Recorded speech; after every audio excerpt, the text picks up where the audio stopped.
We are back, and I'm so happy to be joined by Julia Gledhill, research analyst for the National Security Reform Program at the Stimson Center and co-host of the Undiplomatic podcast with our friend Matt Duss.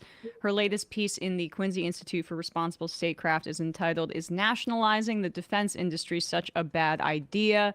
Julia, thanks so much for coming on the show today. Thanks for having me on. I am such a fan, so it's such a pleasure to be here.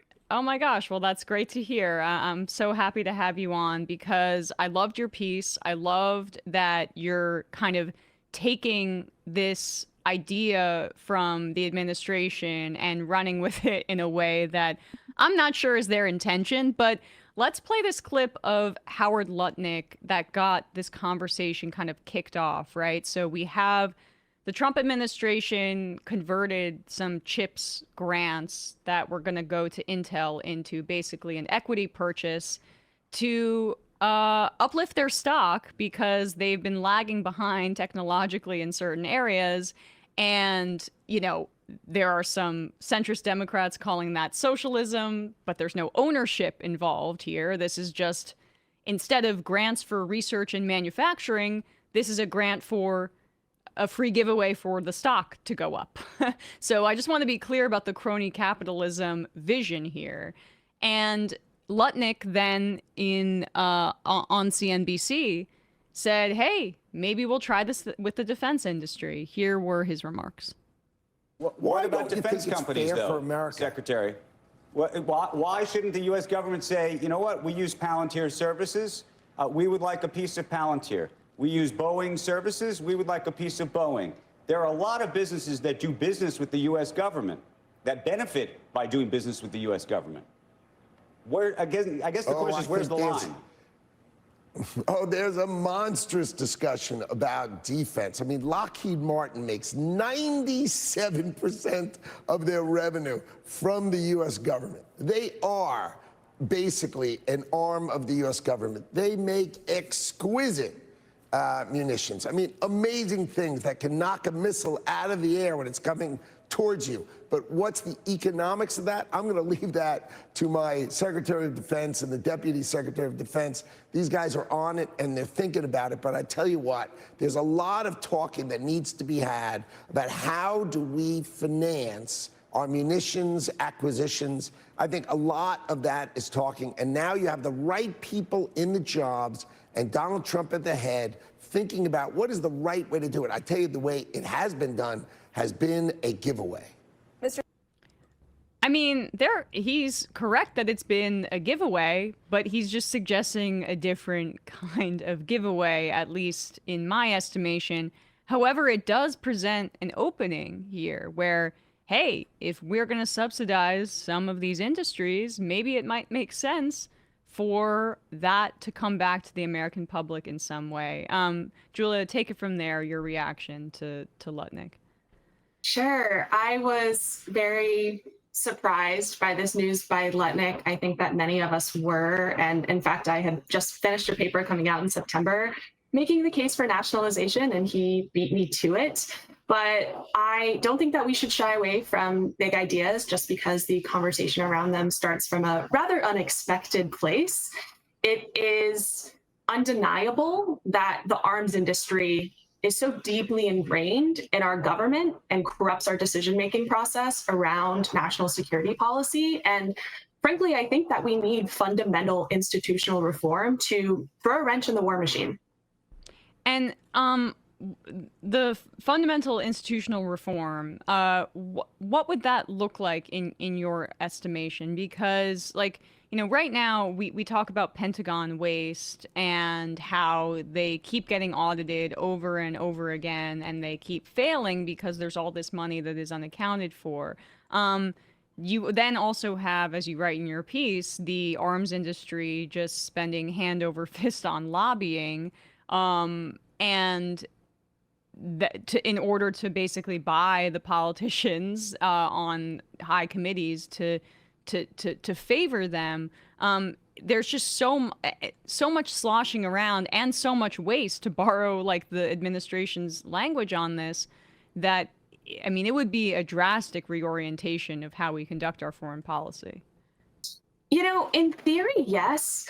But I think the transition might be a little less dramatic in practice than it is in theory, just because our primes, these 5 huge military contractors that take home most of our annual defense budget every single year, they've been rocking with the government in this way for a very long time. And they, like I say in my piece, have government completely wrapped around their finger. And so nationalization presents a whole host of its own risks, institutionalized corruption, crony capitalism, to your point. But I think that, we've already seen kleptocrats use public office for private gain.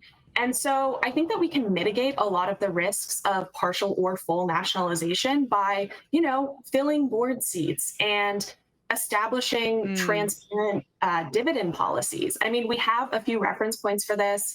There are European countries like France that have, partially nationalized their defense industries. In exerting more overt or transparent government control over companies, we would at least have policymakers who are more accountable to the American people than the faceless executives who are pocketing taxpayer dollars. Well, it's almost like, I mean, it may not be France, but there are other European governments that will have like a worker representative on the board. This would be like, say, hey, we're giving you billions and billions of dollars in contracts. We need to have a representative for the interests of the American public in your decision-making process, because maybe if you don't mind giving people a sense of how much is being paid to shareholders right now, which of these companies, that is money that's just being wasted, where, that there could be more oversight if there was somebody who was a government representative sitting in on that. 100%. I mean, government officials are humans, equally susceptible to corruption and the pursuit of, financial gain. However, these industry executives' only job is to deliver shareholder value, regardless of what they say about protecting the American people or protecting national security. Ultimately, they are private companies with private interests. And if they can't exist without the government, then I think that this deserves serious conversation about how we reorient that relationship. More than that, though, there is this issue of Pentagon waste. But to my point about, the arms industry corrupting our decision-making process, our national security budget is well over $1 trillion.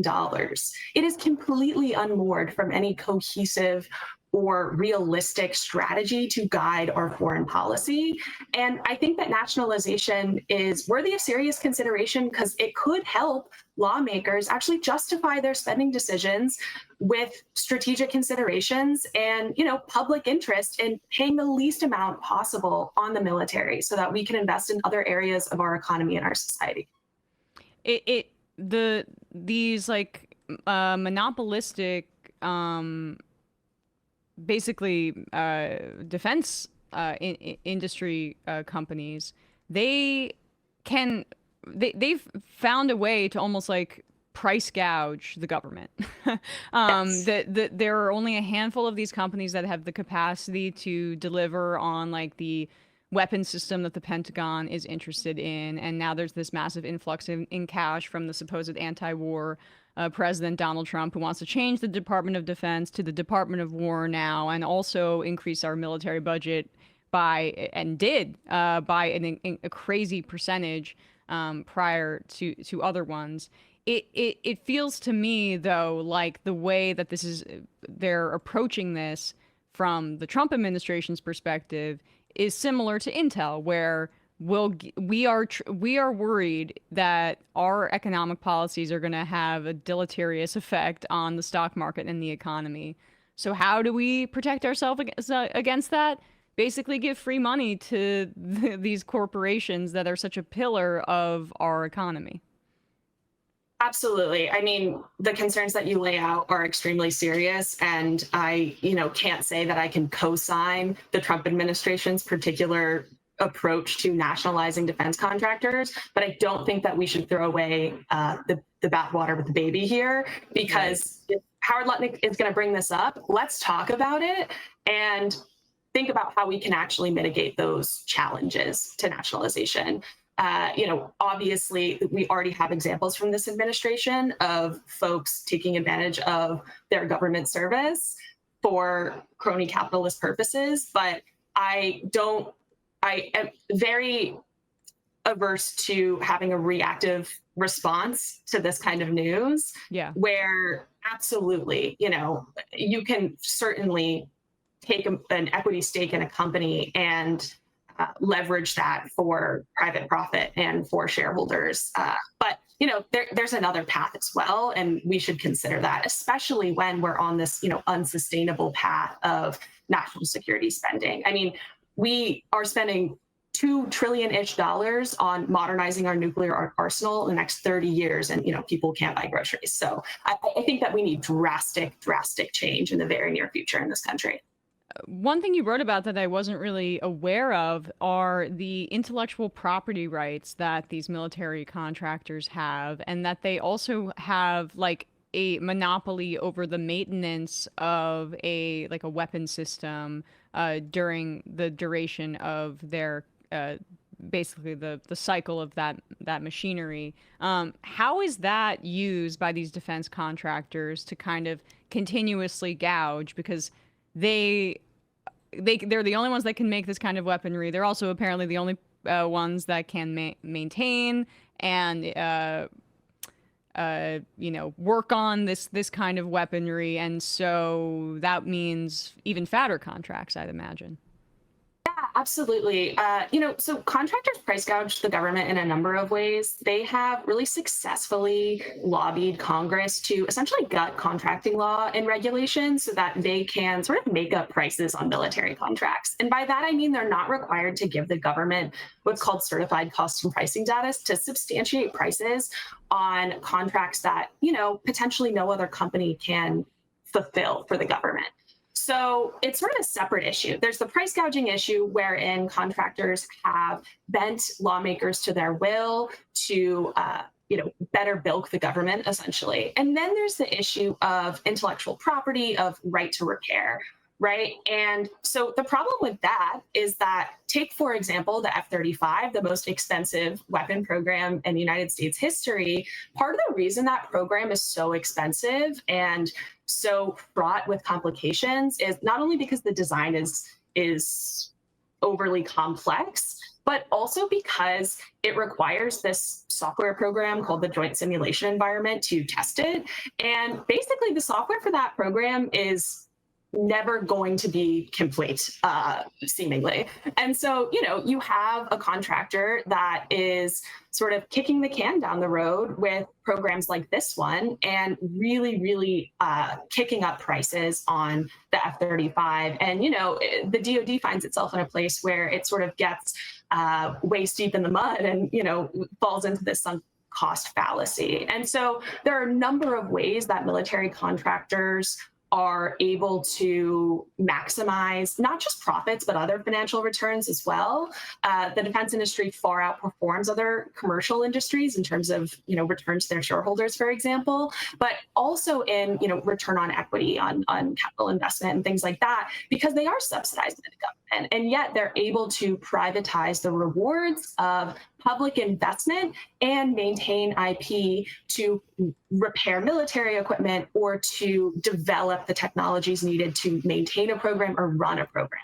This is literally what I think Apple was facing legal trouble over. Its right to repair, and that they lost in court on that, I believe, monopolizing not just like the product, but the ability to repair that product if it's broken. And this is just happening to the tune of billions of dollars in the defense industry. Right. I think that this is also an issue in farming. I think that in the agricultural sector, this gets really tricky. I've heard conversation about right to repair with John Deere, but, the top line here being that these are core government functions. The military, national defense is a core government function, and it is insane that private contractors are able to reap the financial rewards of research and development that's funded by the government. Lastly, your piece, you talk a little bit about both partial nationalization and full nationalization. What would both of those visions look like if we were to, take that into the future? You mentioned the model in Europe, but that looks more like a partial nationalization, right? What's the contours of this vision? Yeah, I mean, look, the idea of full nationalization might not have a lot of legs in the United States, but the reason I put that in the piece is because I do think it's incredibly pernicious that private profit motive impacts the way that we budget for national security and the weapons that we buy. The benefit is to sever that relationship. Now, the actual details of how you go about nationalizing an industry, I mean, you have to make shareholders whole. There are plenty of Americans who might be unknowingly invested in defense companies as part of their retirement plans. And that is something that the United States government would have to address in order to take full control of a military contractor. I don't mean to say that this would be uncompensated nationalization, because that would impact a lot of Americans. But I do think that in thinking about full nationalization, we really have to consider what it would look like to do this, even temporarily. There's historical precedent for this. And the reality is that in a moment of crisis, for example, World War II, you will always need government intervention to meet munitions capacity and production needs. And so, it isn't unprecedented in the United States. Obviously, we've bailed out the banks. We've done all these things on a temporary basis. And whether nationalization would be a permanent or a temporary fix, I leave open to discussion. But there is precedent for the United States to take control of industries, partially and potentially even fully. And truly, lastly here, your contention, which we kind of talked around it, but is also that this would incentivize less brutality, less offensive action, less recklessness. And, in many ways, the genocide in Gaza has been ongoing and people have been getting really, really, really rich off of it. And that's never central in the discussion. If the government is the stabilizer here, even in a partial nationalization situation, then you have undercut the profit motive to a large degree, is your contention. Yes, absolutely. I don't think that you can completely eradicate bureaucratic interests that might drive arms production. For example, you have military services that are still going to compete for the bigger budgets. That's kind of the origin story of our nuclear triad. It's not a strategic analysis. It is the fact that, the military services wanted to take home that slice of the nuclear pie. But yeah, absolutely. I mean, imagine what the discourse around national security would look like if the arms contractors were not lobbying Congress to the extent that they are, if they weren't giving tens of millions of dollars in political contributions every election year, and if they weren't funding private research in civil society. I think that it could totally change the way that we talk about national security, particularly in Washington, D.C. Julia, really appreciate your time today. Julia Gledhill, research analyst for the National Security Reform Program at the Stimson Center. And check out the Undiplomatic podcast if you don't already. Matt Duss, friend of the show, and you guys fighting the good fight over there. Julia, thanks so much for your time. Really appreciate it. Thanks for having me on. Hey, folks, don't forget to hit the subscribe button and check out our daily show. We do it every day at 12 p.m. Eastern for about 2.5 hours. We even take phone calls. You should check that out.